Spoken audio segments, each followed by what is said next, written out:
Welcome back to the part 2 of our Lorenz Curve.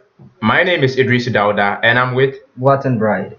In the first part, we saw how to calculate the income per annum of the people, and also we saw how to do the percentage income per unit, that's per each person. Now we move on to the third part of the column, that is the percentage quartile on income. In order to generate that column, it's very simple. If you're able to do the percentage annual income of each person, that is the percentage income per unit, you add that of each person in each group. That is, so for the first column, you add the 0.6, 0.9, 1.0, and 1.1. You add them all and you get that of the percentage quartile on income. So that column becomes 3.6 when you are using this table. So you do that for each and every group that you created. At the end of it all, should you add everything, you should be able also to come up with 100%. So after generating that column, now let's move on to how to generate the percentage cumulative quartile on income. As the name suggests, cumulative means adding the previous one to the next one. So for the first one, 3.6, there is nothing above, so you just repeat the same 3.6.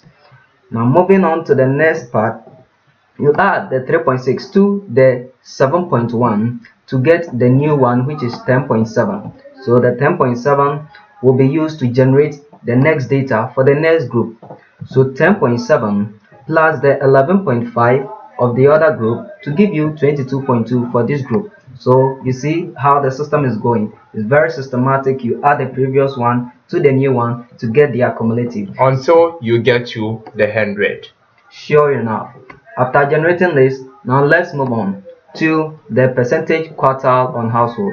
This first part is just not much of a calculation because there were 20 households and you divided them into 4. That means each quartile represents 20% of the people. So you repeat 20% each for them. So 20 each, you are done with that. So at the end of your 20 of each of them, you should be able to still generate 100%. After getting this, you know that you are sure enough closer to drawing your curve. Now the last part of the table is the percentage cumulative quartile on household. As you saw in the other cumulative, the same approach.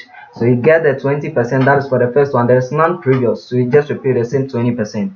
Now it's cumulative, so you add the previous one to the new one. So 20 plus the other 20 to give you what? 40. So now you use the 40, you add it to the next column. That was what? 20 to get what? 60. So you generate that one till you get to the last one, which is supposed to give you 100. This is a sequential order. There is no need to stretch yourself in order to understand it. Now we have drawn or generated our table, which has the percentage cumulative quartile on income and then the percentage cumulative quartile on household. This was seen in the previous table. We have just moved those two particular columns into a new table. Why? Because we want to get the x and y coordinates in order to draw our curve. So as you saw over there, if you're able to generate it neatly, you should be able to draw your curve. So there's no need for you to rush. You have to just take your time, do it sequentially. Now the first column, you are seeing something that was not part of the table. That is the 0 and 0 over there.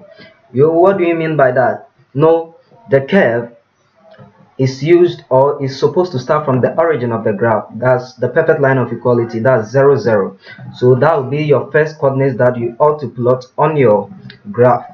So you get that one, then you repeat it for the various ones that you were able to generate for your table. So for every Lorenz curve, the coordinate 0, 0 is supposed to be the first one that you should plot. Either than that, you can never get a complete curve. So in short, the 0, 0, which is the x being 0 and the y being 0 for a startup, will let your curve meet one another. Sure enough. So till we meet in our exercise, our next part video, which is the part 3, we advise you to take a careful look and repeat watching the video till you get a perfect understanding. Now, there's nothing different that we are going to do. All we need to do is to open a Microsoft Excel document, just a new document, and we come back to our Word, copy this entire table. So I just clicked on it, and then it has highlighted the entire table for me. I'm just going to press Ctrl+C,